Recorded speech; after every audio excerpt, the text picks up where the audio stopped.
하겠습니다. 우리 하나님 말씀은 누가복음 7장입니다.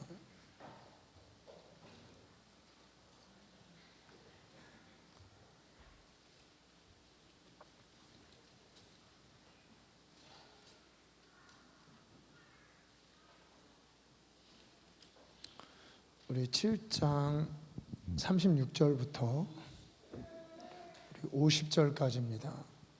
누가복음 7장 36절부터 50절. 우리 한 절씩 우리 번갈아가면서 읽겠는데요.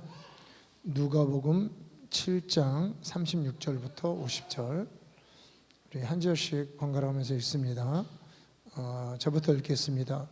한 바리새인이 예수께 자기와 함께 잡수시기를 청하니 이에 바리새인의 집에 들어가 앉으셨을 때에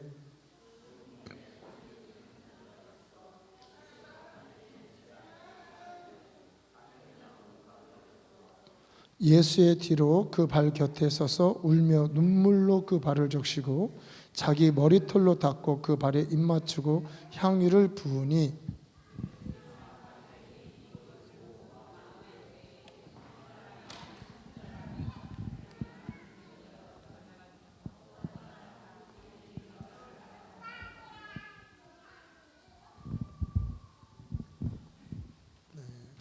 죄송합니다.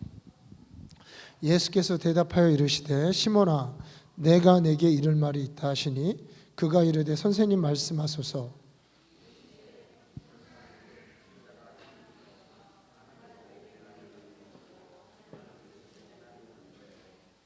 갚을 것이 없으므로 둘 다 탕감하여 주었으니 둘 중에 누가 그를 더 사랑하겠느냐.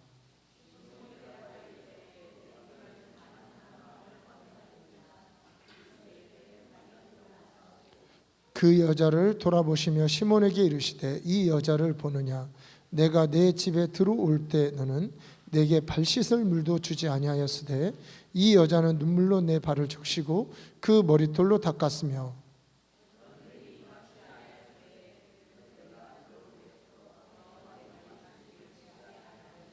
너는 내 머리에 감람유도 붓지 아니하였으되 그는 향유를 내 발에 부었느니라.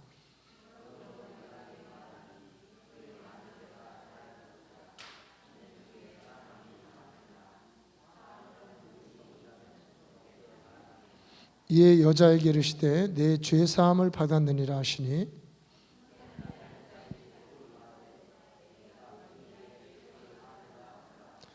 예수께서 여자에게 이르시되 내 믿음이 너를 구원하였으니 평안히 가라 하시니라. 아멘. 여러분 이 본문 말씀 너무나 유명한 말씀이죠.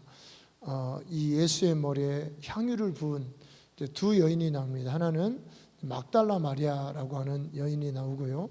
또 하나는 오늘 이 본문에 한 여자, 죄인인 여자라고 하는 여인이 나옵니다.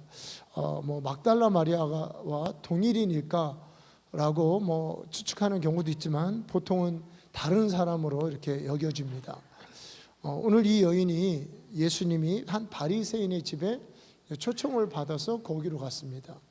근데 이 바리새인의 집에 왔는데 이 바리새인은 율법주의자죠. 율법을 철저하게 지키는 이런 곳에 아마 이 여인도 별로 가고 싶지 않았을 것입니다. 우리 사마리아 여인에 보면 그 사마리아는 율법의 도시도 아니지만 죄 있는 여자가 사람들을 눈을 피해서 대낮에 이렇게 물들어갑니다. 여러분 이 대낮에 물들어간다는 거를 그게 왜 사람들의 눈을 피해서 가는지 제가 이스라엘의 자결하는 그 태양빛에 잠깐 노출돼 보니까 알겠더라고요. 머리가 지끈거리고요. 굉장히 낮에 물들어 다니는 요즘처럼 차 타고 다니는 것도 아니고 그게 쉽지 않은, 그러니까 저녁이나 아침 일찍 그렇게 하겠지만 이렇게 한낮에 대낮에 물들어 가는 이런 여인이 이제 사람의 눈을 피해서 다녔다고 합니다. 이 여인도 그럴 만한데 오늘 자신이 이 지역에서 기피하게 되는, 그러니까 사람들이 접촉하기를 꺼리는 그런 이름난 죄인인 것을 잊어버리고 예수님이 그것도 바리새인의 집에 있을 때 찾아가서 예수님 머리에 향유를 붓고 머리털로 발을 씻고 눈물로써 발을 씻는, 정말 그 한 여인이 할 수 있는 그 최대한의 아주 지극한 사랑과 정말 감사한 마음을 오늘 예수님께 드리는 이런 모습을 우리가 이 본문 가운데 볼 수 있습니다. 이럴 때 이제 이 바리새인은 좀 다른 생각을 했던 것 같아요. 뭐냐면 이 사람이 선지자면 지금 자신에게 손을 대는 이 여자가 죄인인 것을 알 것이다. 그러니까 예수님이 이 동네 사람은 아니지만 진짜 하나님의 사람이라면 이 여자가 지금 하는 이 행동을 하는 이 여자가 어떠한 사람인지 예수님이 알게 되면 기겁을 하고 쫓아버릴 것이다. 아니면 면박을 줄 것이다. 이 바리새인은 이런 생각을 했을 것 같습니다. 그런데 예수님이 그 생각을 알아채고 이제 몇 가지 이 비유를 하시면서 이제 최종적으로 이런 말씀을 하십니다. 뭐냐면 47절, 이러므로 내가 네게 말하노니 그의 많은 죄가 사하여졌도다. 이는 그의 사랑함이 많음이라. 사함을 받은 일이 적은 자는 적게 사랑하느니라.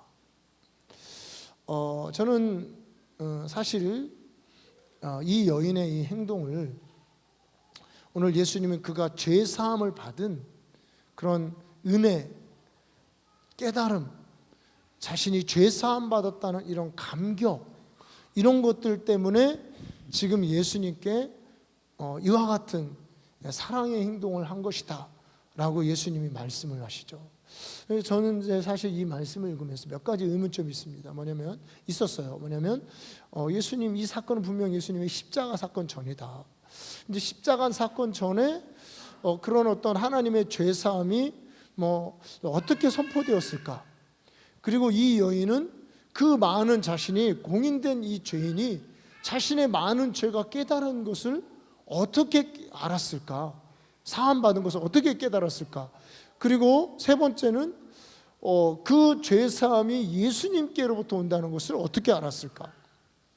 이것이 좀 의문점이었습니다. 여러분은 어떠십니까? 여러분 이 본문을 읽을 때 오늘날 우리 예수 그리스도의 명백한 십자가 사건이 있는 정말 오늘날처럼 예수께서 내 죄 때문에 죽었다는 이 사실, 정말 감격하고 놀라운 일이죠. 그래서 여러분 우리가 정말 깨닫고 눈물도 흘리고 감사의 기쁨의 어떤 예배를 드리고 그런 마음을 주님께 표현하고, 사실 여러분 우리가 그 하나님의 은혜에 대해서 우리가 하나님 앞에 고백하고 하지 않습니까? 오늘날은. 근데 이때는 분명 예수님의 십자가 사건이 전이고 복음이 그렇게 명확할 때가 아니고, 그런데 이 여인이 어떻게 이 예수께서 우리의 죄를 사하시는 이 여인이 사함받은 것을 이 여인이 어떻게 알 수 있었을까? 이게 굉장히 궁금했어요. 이 본문을 읽을 때마다. 근데 어느 날 너무나 이렇게 쉬운 거를 왜 내가 이렇게 몰랐을까 싶을 정도로, 물론 이것도 이 본문 안에 있는 이 내용들을 가지고 그 시대와 함께 이제 유추해 볼 수 있는 건데, 이제 그런 깨달음이 사실은 이스라엘에 갔다 오면서 이렇게 그때 들었는지 이렇게 깨닫게 된 거예요. 뭐냐면 이제 이 여인이 예수님의 말씀을 들은 겁니다. 예수님의 설교 말씀을 들은 거예요. 자, 우리 예수님의 말씀 보면 물론 이렇게 장소들이 바뀌지만 탕자의 비유라든가 잃어버린 그런 문화의 비유라든가 동전의 비유라든가 잃어버린 양의 비유라든가 하나님 아버지가 얼마나 죄인을 사랑하시고 다시 품기를 원하시고, 예수님께서는 의인이 아픈 자들에게 의원이 필요한 것처럼 죄인들을 하나님께서는 죄인들이 돌아오기를 기뻐하신다라고 하는 이런 이 메시지를 많이 선포하셨습니다. 그러니까 예수님께서 십자가의 죽으심으로 그 은혜로 그 십자가의 피로 우리의 죄가 사할 것에 대한 명백한 복음은 아직 선포되지 않았지만, 이스라엘 백성들은 의인이든 죄인이든 간에 율법이든 율법이 없는 사람이든 간에 그들은 이 하나님의 백성이잖아요. 하나님이 누군지 압니다. 그렇기 때문에 이 여인에게 하나님의 은혜와 하나님의 사랑을 예수님께서는 말씀으로 전해주시고, 그리고 그분의 행동과 삶을 통해서 하나님이 얼마나 사랑하시는지 이 사랑을 알게 해주셨다는 거죠. 치유를 하고 병든 자들 고쳐주시고 또 죄인들과 함께 먹고 하는 이런 모습을 이 여인도 보았을 것입니다. 그리고 무엇을 깨달았냐면 죄사함의 은혜를 깨달은 것입니다. 자신의 많은 죄가 사함받았다는, 오늘 이 예수 그리스도로 인해서 그 사함 받는 이 은혜의 말씀이 선포되고 있다는 이것을 깨닫게 된 것입니다. 여러분, 예수님이 오시기 전에 세례 요한이 회개하라는 메시지를 전하죠. 오늘 이런 과정들을 통해서 이 여인이 자신의 많은 죄가 사함을 받았다는 것입니다. 이것을 이 여인이 알게 됐다는 것입니다. 그러면서 오늘 이 예수님의 말씀을 보면요, 우리가 이 죄사함을 받았다는 것을 아는 것이, 깨닫는 것이 왜 중요하냐면, 그의 사랑함이 많음이라 사함을 받은 일이 적은 자는 적게 사랑하느니라 라고 되어 있습니다. 그러니까 우리가 여러분 하나님을 사랑하는 것이 당연하죠. 그리고 하나님을 많이 사랑하는 사람들이 신앙이 깊은 사람들이겠죠.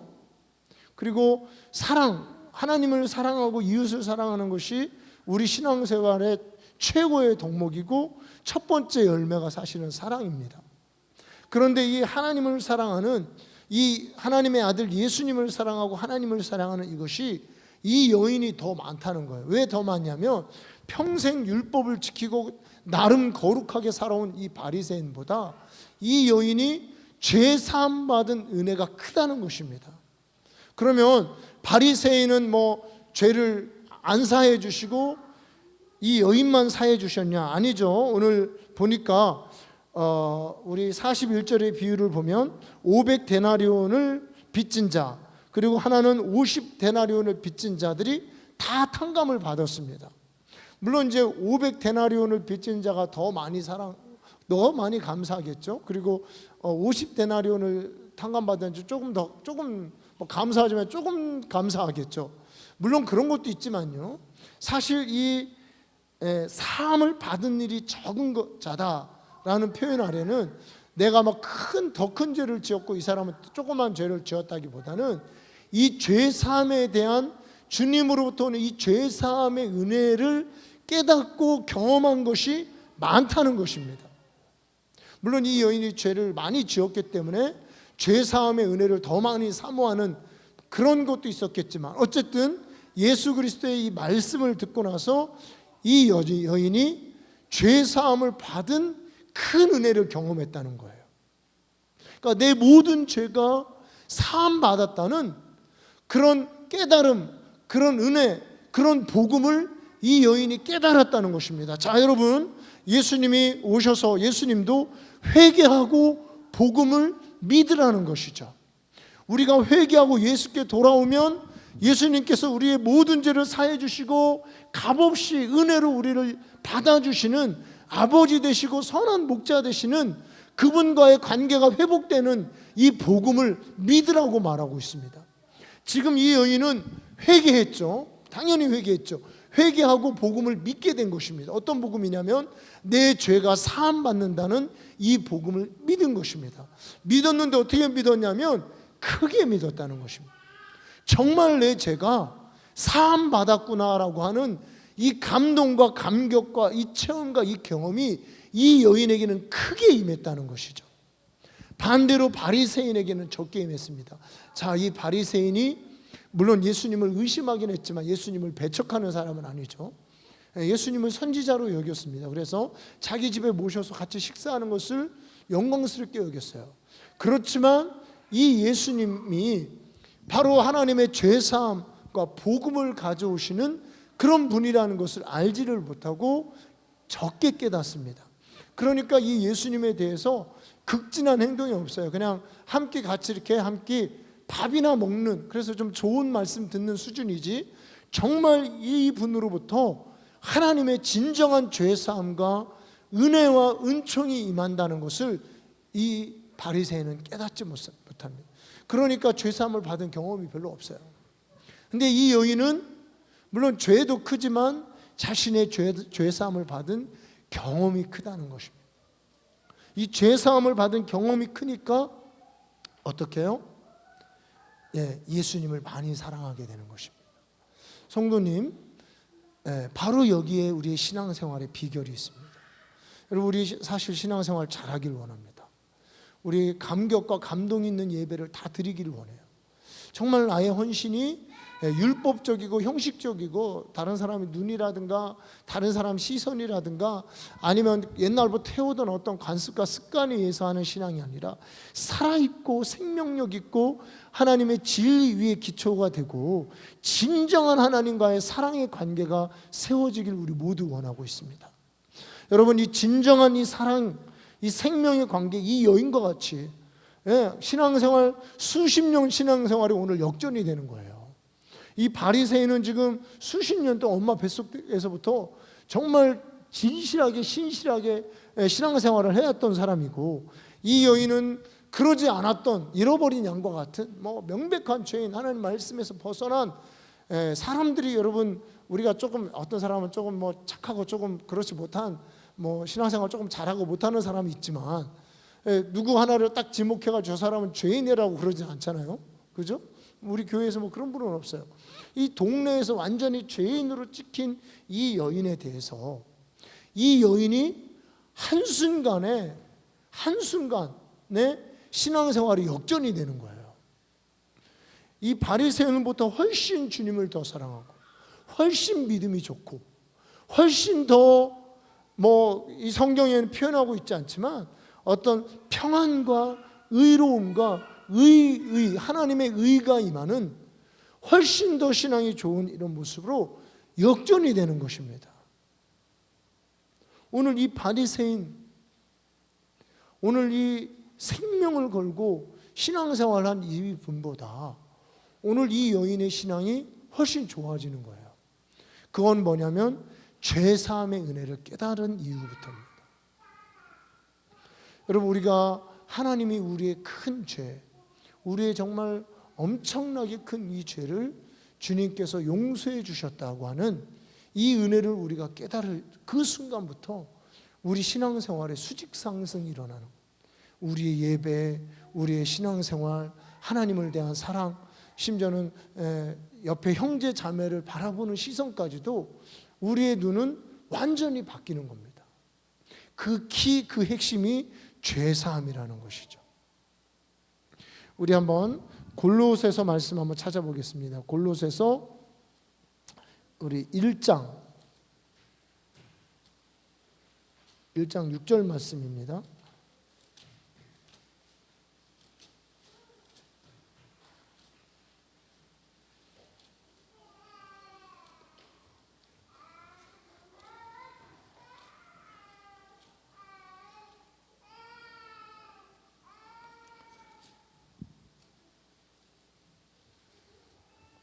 자, 우리 1장 6절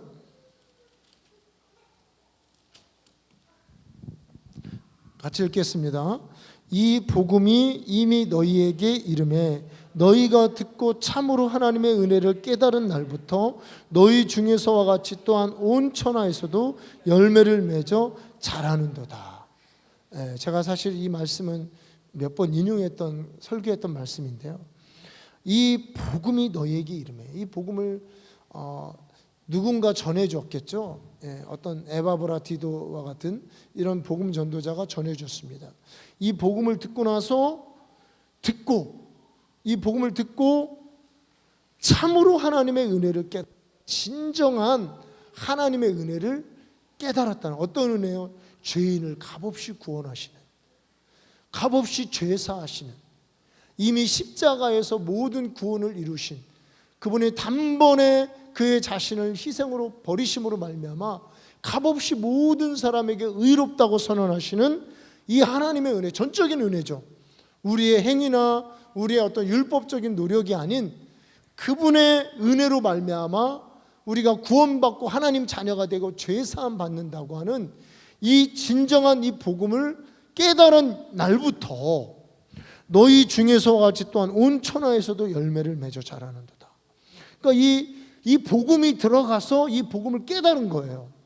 이 복음을 깨닫고 하나님의 은혜를 깨달으니까 어떤 일이 생기죠? 열매를 맺기 시작한다는 겁니다. 신앙이 자라나기 시작했다는 거죠. 자, 우리 바울이 골로새서뿐만 아니라 성경 곳곳에서 사실은 가장 경계하는 것이 있습니다. 그게 뭐냐면 율법주의입니다. 그러니까 율법은 지켜야 되는데 율법주의는 안 되죠. 너희가 율법을 지켜야지만 의롭다함을 받고, 율법을 지켜야지 너는 의로운 사람이 되고, 율법을 지켜야지 너는 구원받는다 라고 하는 것이 율법주의죠. 그러니까 율법에 있는 모든 것들을 다 지켜라. 날도 지키고 월삭도 지키고 뭐 안식일도 지키고 하여튼 그런 거 다 지켜야 너희들은 구원받는다라고 하는 것이 율법주의입니다. 그런 뭐 심지어는 장로들의 유전도 지키고 전통도 지키고 이런 것들이 바울이 복음을 전하는 곳곳마다 율법주의도 같이 옵니다. 유대인들이 있었기 때문에. 그러니까 그것도 유대적인 크리스찬들은 율법을 지키라고. 그러니까 예수를 안 믿는 사람들이 아니에요. 믿는 사람들이 와서 나도 예수 믿어. 그렇지만 율법 지켜야 돼. 이러면서 이들에게 율법이 들어오는 거예요. 왜 율법이 들어오는 것을 왜 바울이 경계했냐면 참으로 율법은 열매를 맺게 할 수가 없기 때문에 그렇습니다. 율법에서는 열매가 나. 우리 갈라디아서에도 보면 율법은 육체의 열매만 맺게 되는 거예요. 오직 성령, 은혜의 복음만이 성령의 열매를 맺게 되는 겁니다. 그러니까 우리가 율법적인 그런 신앙생활로서는 실은 우리가 열매를 맺을 수가 없습니다. 이거는 복음이 아니기 때문에. 그리고 성령이 역사할 수도 없고요. 율법적인 곳에는 판단과 정죄가 역사하고, 율법적인 곳에는 사망이 역사하고, 율법적인 곳에는 육신의 열매가 더 역사합니다. 그런데 오직 복음 안에만, 이 복음을 깨달은 이 복음 안에만 성령이 역사하고요, 성령의 역사를 믿음으로 말미암아, 하나님의 역사를 믿음으로 말미암아 사랑과 희락과 화평과 같은 이런 열매가 자라나게 되는 거예요. 바울은 골로새 교회뿐만 아니라 온 천하가 다 그랬다는 거예요. 바울이 전한 곳마다 바울이 은혜의 복음을 선포하고 그들이 이 복음을 깨달은 날부터 이들은 열매 맺어서 자라나기 시작했다는 겁니다. 여러분, 이 복음 은혜를 깨달았다는 것이 뭡니까? 하나님이 값없이 우리를 의롭다 하시고 모든 사람이 죄를 범하였음에 우리 주 예수 그리스도의 값없는 은혜의 행동, 한 그 행동을 믿음으로 말미암아 우리가 값없이 죄 사함 받는 겁니다. 로마서뿐만 아니라 모든 우리 골로새서 1장 13절 14절에도 우리를 흑암의 권세에서 건져내사 그의 사랑의 아들의 나라로 옮기셨으니 그 아들 안에서 우리가 속량 곧 죄 사함을 얻었도다. 그러니까 그냥 그 아들 안에서 예수님을 믿음으로 말미암아 값없이 속량 죄 사함을 얻게 된 것이죠. 골로새서에서는 계속해서 하나님의 은혜를 강조하는 그런 말씀들이 있습니다.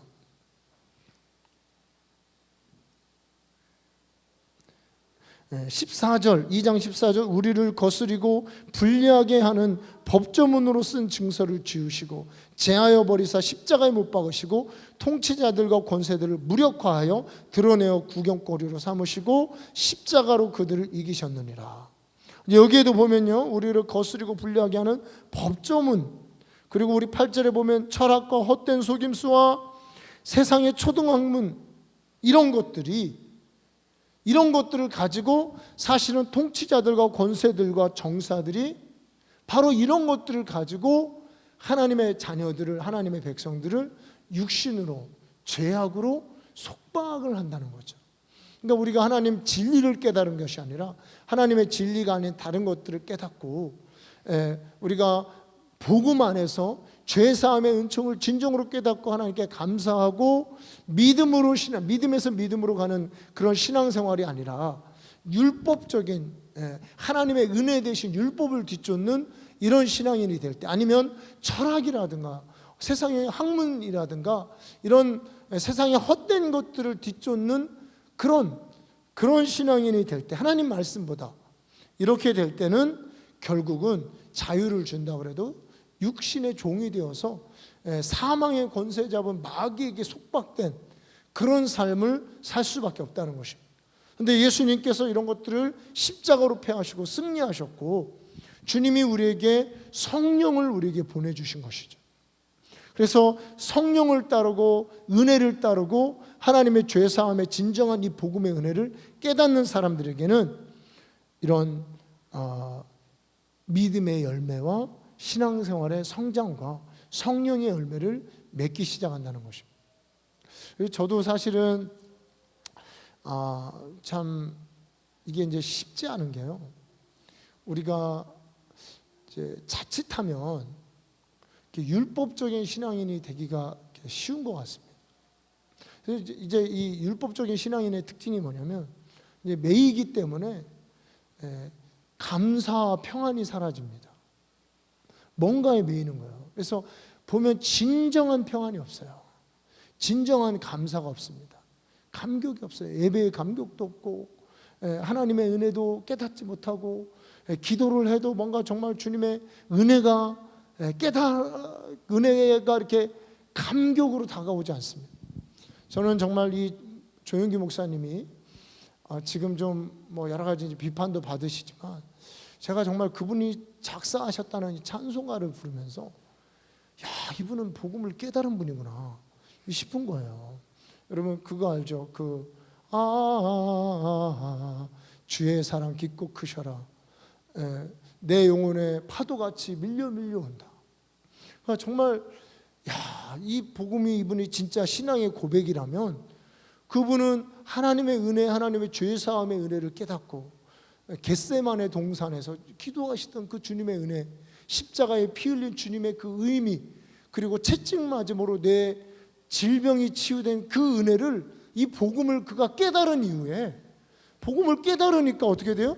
하나님의 은혜가 파도같이 밀려오는 거예요. 이분은 정말 복음의 은혜를 깨달은 분이십니다. 이분이 뭐 특별해서 뭐 좀 특별한 면이 있죠. 뭐 영어도 잘하시고 설교도 잘하시고 이런 면이 있지만 그런 인간적인 어떤 부분에 뭐 은사와 재능에 속한 것들이 특별해서 사실 그와 같은 엄청난 역사를 이루었다기보다는 제가 볼 때는 복음의 은혜를 깨달은 거예요. 복음의 은혜를 깨닫고 뭐 매일 그러면은 뭐 세계가 더 바뀌었을 수도 있겠지만 어떨 때는 하나님의 은혜가, 하나님의 사랑이 파도같이 그 영혼에 막 밀려오는 거예요. 이 죄 사함의 은혜, 복음을 깨닫는다는 것이 이런 거구나. 저는 정말 그분의 찬송가, 그분이 작사하신 찬송가를 부르면서 정말 그런 은혜가 막 밀려오더라고요. 저도 막 밀려오는 것 같았어요. 여러분, 우리가 이 신앙생활이라는 것은요, 사실 우리가 이 두 가지에서 방황하는 것입니다. 바로 하나님의 진정한 은혜를 깨닫고, 주님의 이 죄사함의 은혜를 이 여인처럼 깨닫고, 그래서 복음이 주는 확신, 복음이 주는 평안, 예수 그리스도의 십자가가 주는 하나님이 인정하시는 의로움, 이런 것들을 받아 누리면서 은혜와 진리가 충만한 가운데 하나님의 사랑이 밀려오는, 그가 죄사함을 많이 받은 거로 더 많이 사랑한다가 그런 뜻이겠죠. 하나님의 죄사함의 은혜를 막 많이 깨달으니까 하나님의 사랑이 파도같이 밀려오는 이런 신앙생활이 있고, 하나는 바리새인처럼 나름 신앙생활 열심히 하고 잘 믿고 말씀도 많이 하는데 그냥 이렇게 적게 사랑하는, 적게 깨닫는, 가끔 좀 깨닫긴 하지만 은혜가 이렇게 부분적으로 오는 이런 신앙생활. 근데 완전한 율법주의는 뭐 그거는 사실 구원도 없죠. 그런 건 아니더라도 보니까 이런 종류의 두 가지의 신앙생활이 있는 것 같습니다. 뭐 저 자신도 마찬가지입니다. 하나님의 은혜를 막 깨닫고 정말 이 죄사함을, 은혜를 깨달을 때는 파도같이 몰려오는 것 같다가 이상하게 뭐 세상 염려와 근심과 또 뭐 여러 가지 또 나름 또 율법적인 뭐 그러다 보면 뭐 여러 가지 또 생각들이 많이 들어요. 이제 그러다 보면 내가 언제 은혜를 받았었지? 하나님 은혜가 언제 왔었지? 싶을 정도로 그냥 그런 은혜가 그냥 부분적으로 조금씩 오는 이런 경우가 있더라고요. 보니까요. 신앙생활할 때. 근데 여러분, 우리가 많은 은혜를 받고 많은 열매를 맺기 위해서는 사실 우리가 항상 주님이 주시는 그 죄사함, 우리 하나님의 복음, 우리 하나님 십자가로 말미암아 우리에게 주신 그 평강이 넘치는 이런 삶을 사모하고 그 진리 위에, 그 복음 위에 굳게 서야 될 줄로 믿습니다. 그래서 우리 골로새서를 보면요, 2장 7절에 보면 그 안에 뿌리를 박으며 세움을 받아 교훈을 받은 대로 믿음에 굳게 서서 감사함을 넘치게 하라. 그러니까 이 진정한 하나님의 은혜, 이 예수 그리스도의 이 은혜, 죄사함 은혜에 깊이 뿌리를 박은 사람들은 그 교훈을 받죠. 하나님 말씀을 깨닫고 진리 말씀을 들음으로 말미암아 무엇이 많아집니까? 감사함이 많아지는 거예요. 이것도 제가 깨달은 지가 얼마는 되지만 이 감사도 그랬어요. 우리가 이제 감사해야 신앙이 성장하고 좋은 신앙인이잖아요. 어쨌든 감사해야 되잖아요, 그죠?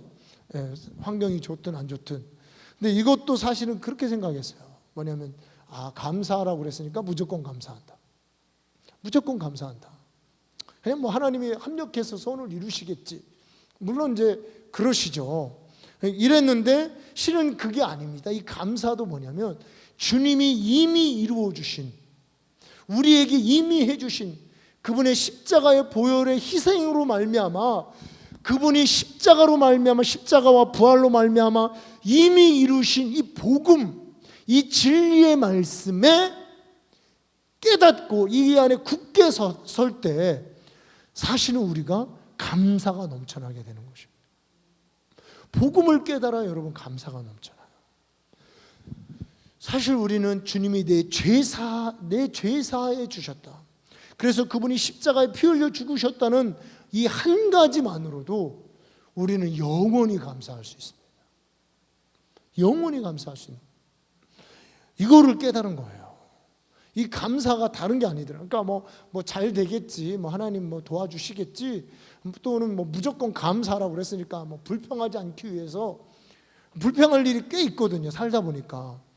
그래서 감사하는 줄 알았는데 이 진정한 하나님의 은혜를 깨닫게 되면 감사가 넘칠 수밖에 없습니다. 주님이 내 죄 때문에 피 흘려 죽으시고 그 천지를 만드시고 그 귀하신 하나님의 아들님께서 나 같은 인간이 벌레만도 못한 이 죄인이잖아요.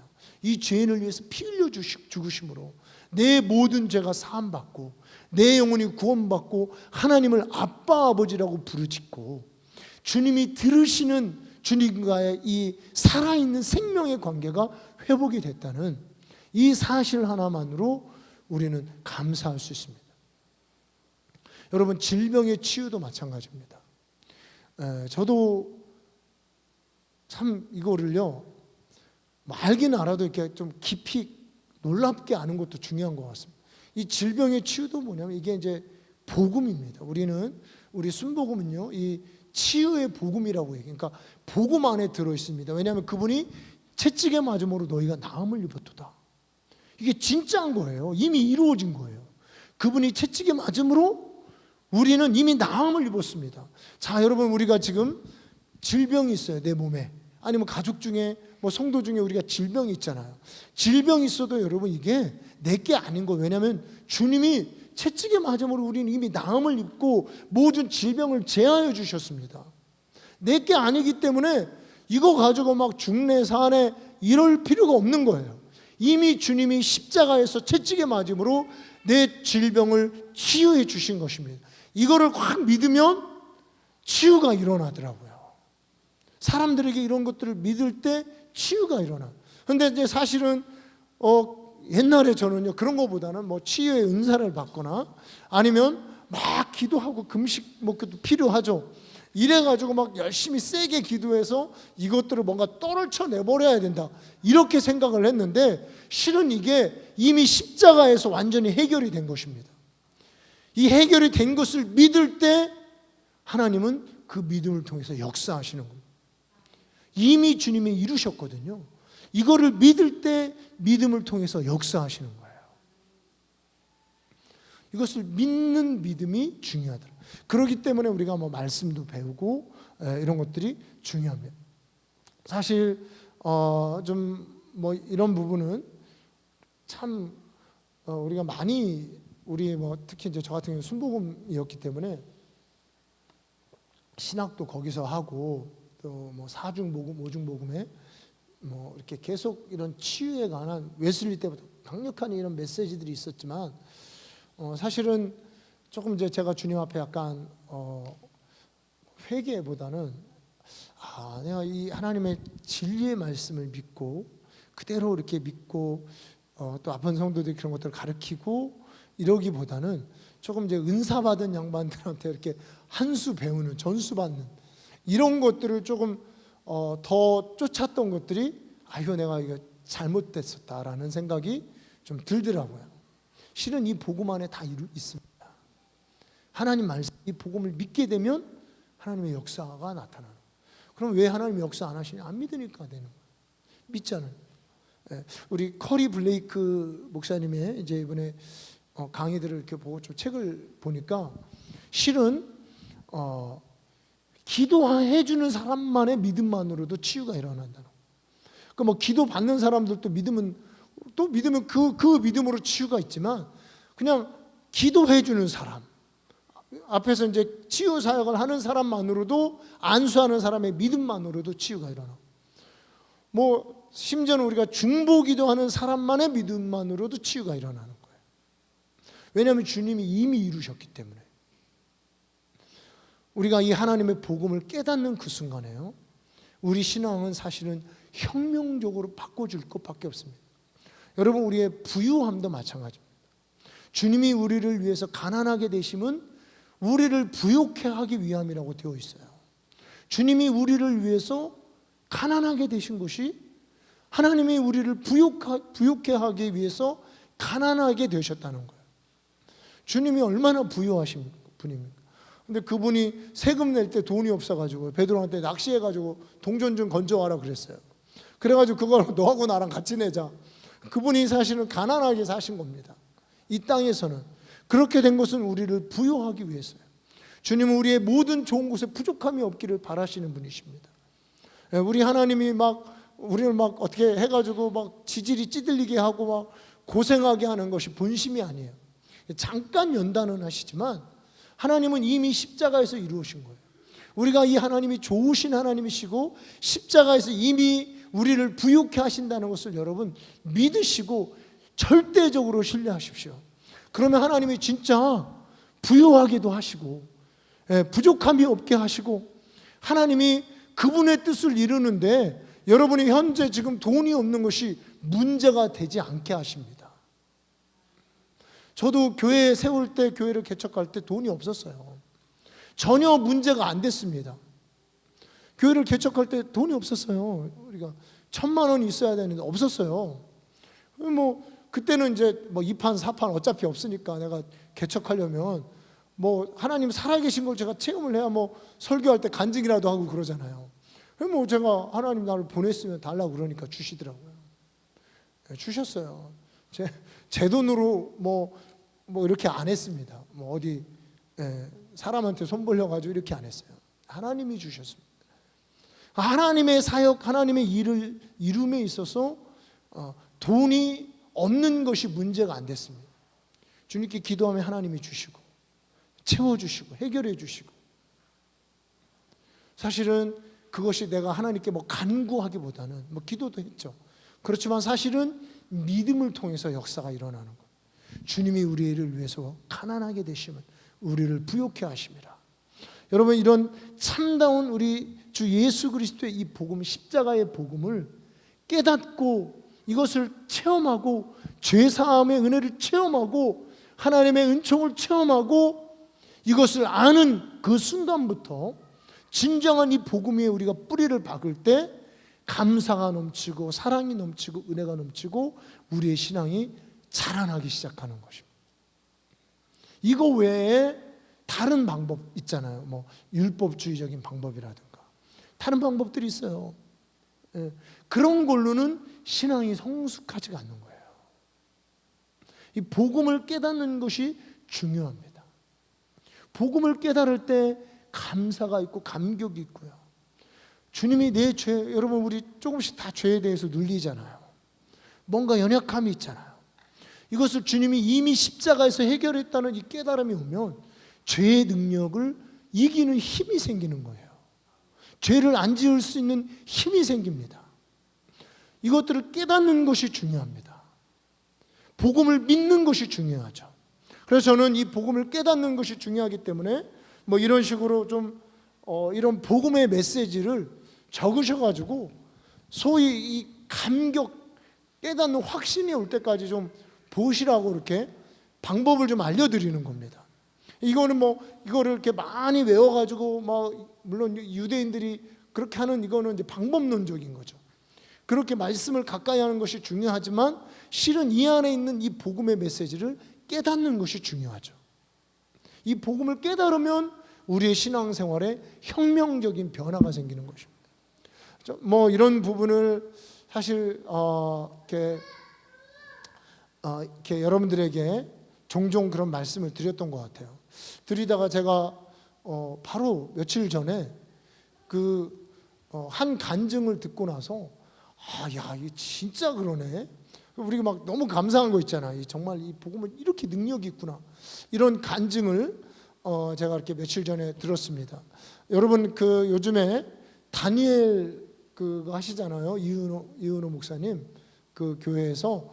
그래서 이제 이 다니엘 기도 이렇게 할 때 간증이 이렇게 뜨더라고요. 유튜브로 이렇게 뜨는 거를 제가 이제 이렇게 봤는데 뭐 몇 사람은 못 봤는데 이제 이상구 박사님 간증이 뜨더라고요. 이렇게 너무 유명하시잖아요. 이분이 엔돌핀 박사라고 그래가지고 뭐 저도 그게 뭔지는 모르는데 사람들 엔돌핀 이렇게 해가지고 뭐 좋은 게 있나 보다 이제 그런 조금 어릴 때였던 것 같은데 뭐 그런 것들을 이제 깨달았는데 이분이 원래는 안식교인이었어요. 안식일 교회 율법주의잖아요.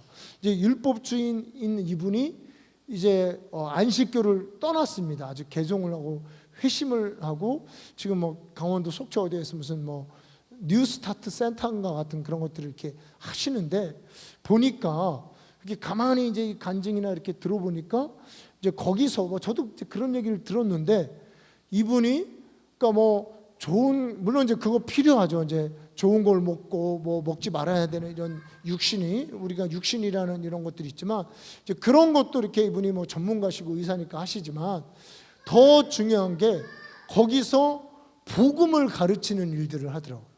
근데 이분이 안식교에 있다가 이렇게 확 개종을 하는 게 쉽지 않죠. 그것도 유명 인사가 이 개종을 하기까지 이렇게 보니까 복음을 깨달은 일이 있었던 거예요.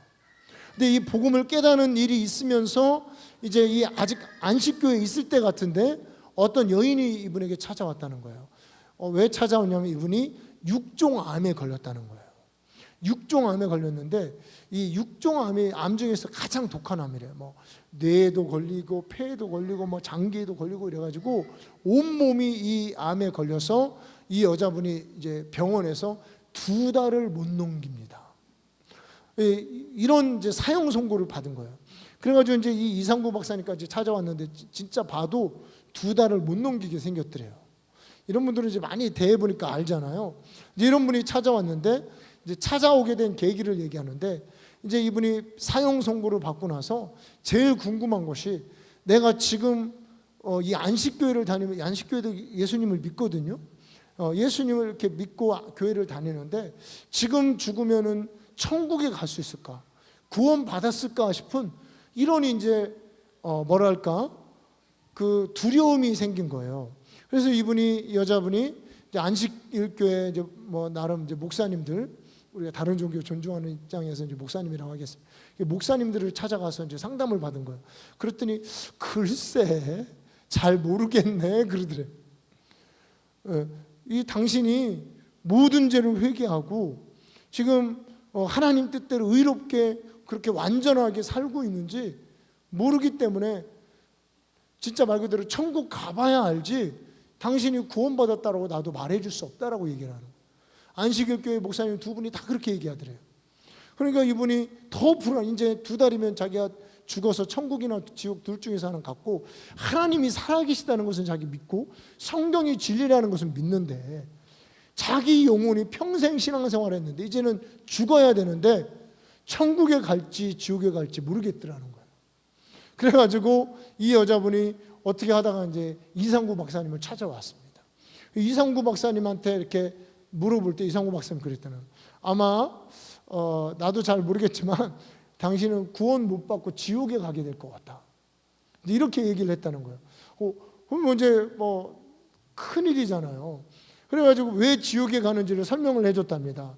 자, 우리 요한복음 말씀을 한번 보겠습니다. 요한복음 말씀. 요한복음 5장 말씀입니다.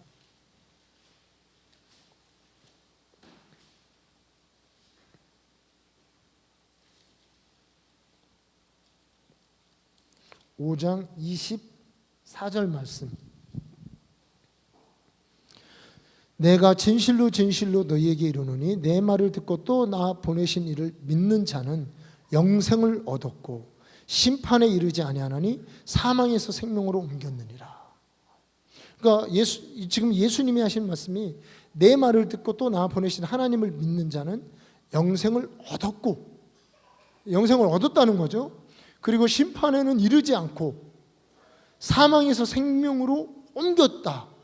이미 이제 과거를 이야기하는 거죠. 이미 과거형. 여기서는 확실하게 과거를 얘기합니다.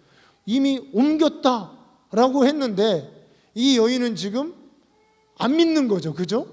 안 믿으니까 자기가 영생을 받은 것도 헷갈리고 심판에 이를지, 그러니까 지옥에 가게 될지도 헷갈리고, 그리고 생명으로 옮긴 것도 헷갈리는 거예요. 이분이 이상구 박사님이 그래서 당신이 이런 데 막 찾아다니고 나한테 와서 이런 거 물어보고 하는 거 보니까 당신은 안 믿는 거다. 그러니까 당신은 죽으면 지옥에 간다.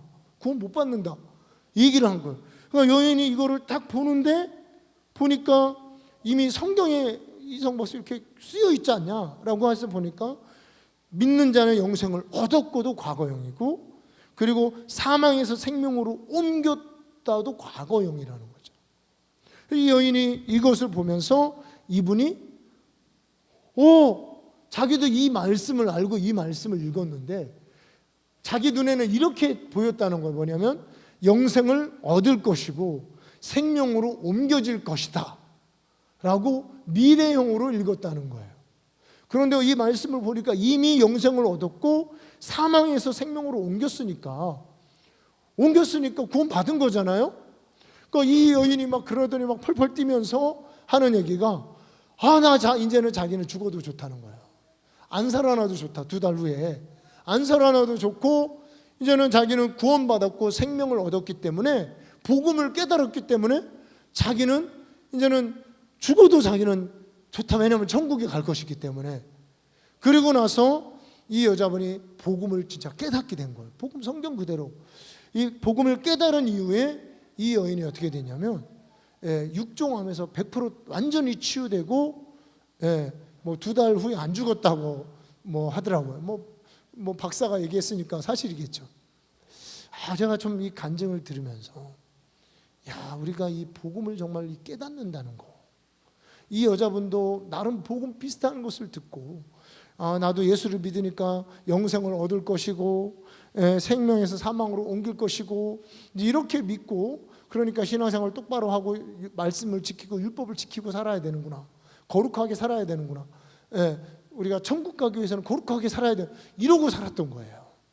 그런데 여기서 그냥 복음 그대로 말씀 그대로 내가 이미 영생을 얻었고 이미 생명으로 옮겼고 이미 죄사함 받았고 이미 구원받았다는 것을 이 여인이 알고 나서는 이 여인이 여기서 완전히 복음의 능력이 역사하는, 하나님의 생명의 능력이 역사하는, 하나님을 더 깊이 알게 되는 이런 은혜로 이 여인의 신앙생활이 옮겨지게 되었다는 것입니다.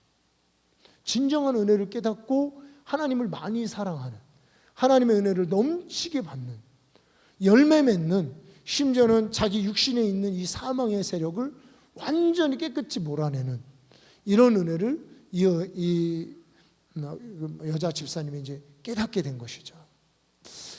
정말 사실 이 복음을 깨닫는다는 거, 하나님의 이 죄사함을 깨닫는다는 거, 십자가에서 주님께서 이미 이루신 이것을 내가 믿음으로 받아들이고 마음으로 믿고 가슴으로 확신한다는 이것이 사실은 굉장히 중요한 거예요.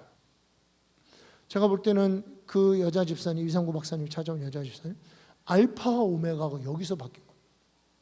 이 한 말씀을 깊이 있게 깨닫고 믿는 자가 되었느냐?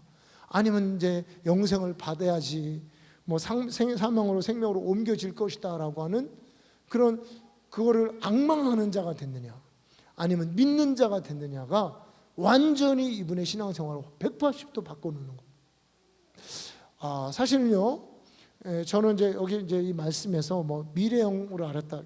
이 성경에서는 구원을 미래형으로 나타내는 얘기가 있습니까? 그러니까 최종적인 구원, 우리 육신까지 구원받는 이 육신까지 변화되는 미래형으로 되는 성경 구절이 더 많이 있어요. 더 많이 있어요. 근데 그 미래형은 뭐냐면 이미 구원받은 자들에게 주어지는 말씀입니다. 그러니까 이미 생명을 받고 영생을 얻었기 때문에 여러분 우리가 끝까지 신앙생활 잘해야 되잖아요. 그죠? 중간에 떨어지고 배도해버리고 유혹과 시험과 핍박에 그냥 타협해버리고 물러나버리고 뒤로 물러나고 그냥 막 자빠져버리고 이러면 안 되잖아요. 이거는 구원받은 자들에게 주시는 하나님이 최종적인 구원을 얘기하는 것이고, 오늘 이 말하는 이 말씀은 우리의 근원적인 본질적인 변화를 얘기하는 거예요. 우리가 하나님 자녀가 되고 하나님을 아빠 아버지라고 부르고 십자가의 능력을 믿어서 죄사함 받고 하나님 백성이 되고 왕같은 제사장이 되고 이미 영생을 얻고 그리고 사망에서 생명으로 옮겨지고 의롭다함을 받고 하는 이 일들은 우리가 예수 그리스도를 믿을 때, 복음을 믿을 때 우리에게 지금 일어나는 일입니다. 그래서 우리가 예수 그리스도를 믿으면 우리는 죄사함 받고 의롭다함을 받고 하나님 자녀가 되고 무엇이든지 기도할 때 하나님이 들으시는 자가 되고 그리고 사망에서 생명으로 옮기고 그리고 하나님의 영생을 받는 바로 이러한 은혜를 우리는 지금 이미 받은 자가 되는 것입니다. 그래서 오늘 성경 말씀은 이 누가복음 7장에 있는 여인에게 돌아가서 이 여인은 이 죄사함의 은혜를 깨닫게 된 것이에요. 사실 예수님이 그때는 십자가 사건 전이고 그 예수님이 하나님의 죄사함을 선포하러 온 자이다. 제가 볼 때는 이런 정도만 알았을 것 같아요. 부분적이고.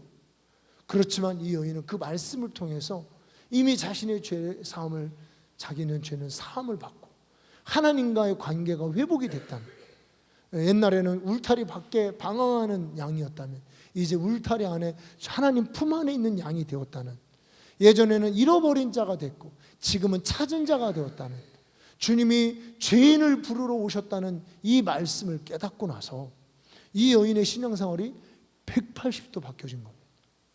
이때부터 열매를 맺어서 자라나기 시작한 것입니다. 그래서 사실요, 우리가 주님이 사실 우리를 부르신 것은 열매 맺는 신앙인으로, 그리고 점도 흠도 없는 아름다운 그리스도의 신부로 우리를 불러주셨습니다. 우리를 불러주셨는데 문제는 뭐냐면 하나님의 이 부르신 이 진정한 복음 십자가의 은혜를 깨닫는 사람들이 많지 않다는 거예요. 그러니까 부분적으로 깨달아요. 부분적으로 깨달으니까 부분적인 은혜가 오는 거예요. 그래서 우리는 막 그런 식이죠. 여러분들은 모르지만 저는 좀 그랬던 것 같아요. 그냥 막 기도 열심히 하면 되겠구나. 그냥 성경 열심히 읽고 옛날에 그 도 닦던 실력이 좀 있어가지고 그랬더니 그것도 쉽지가 않은 거예요. 우리의 출발은 하나님의 은혜를 깨닫는 것부터입니다. 여기서부터 출발해요. 오늘 우리 이 자리에 있는 우리 한내순복음교회 모든 성도님들에게 정말 이 죄사함의 은혜를 깨닫기를 축복합니다. 정말 내 죄, 이 큰 죄가 그분이 다 사했다는, 우리가 더 이상 종이 아니고 하나님의 사랑받는 아들이 되었다는, 하나님이 나를 주님의 품 안에 안고 계시는, 하나님이 안고 있는 그런 하나님의 사랑받는 자가 되었다는, 내 모든 과거에 죄 짓는 사람은 이미 십자가에 죽었고 나는 새로운 피조물이 되었다는. 여러분, 이 진정한 하나님의 복음을 우리가 깨닫는 만큼 사실 우리에게는 능력이 있어지게 되는 것이죠. 하나님의 이 복음의 능력, 사랑의 능력, 의로움의 능력, 거룩함의 능력, 심지어는 병을 치료하고 사람들을 회복시키는 이런 능력, 이런 능력 있는 신자가 되는 것입니다. 그래서 바울이 뭐냐면 하나님의 나라는 말에 있지 않고 능력이 있다고 얘기했습니다. 어떤 사람에게 능력이 있느냐? 복음을 깨닫는 사람이 능력이 있는 것입니다. 오늘 이런 진정한 하나님의 복음을 깨닫는 성도님 되기를 주님의 이름으로 축복합니다. 우리 시간에 같이 기도하겠습니다.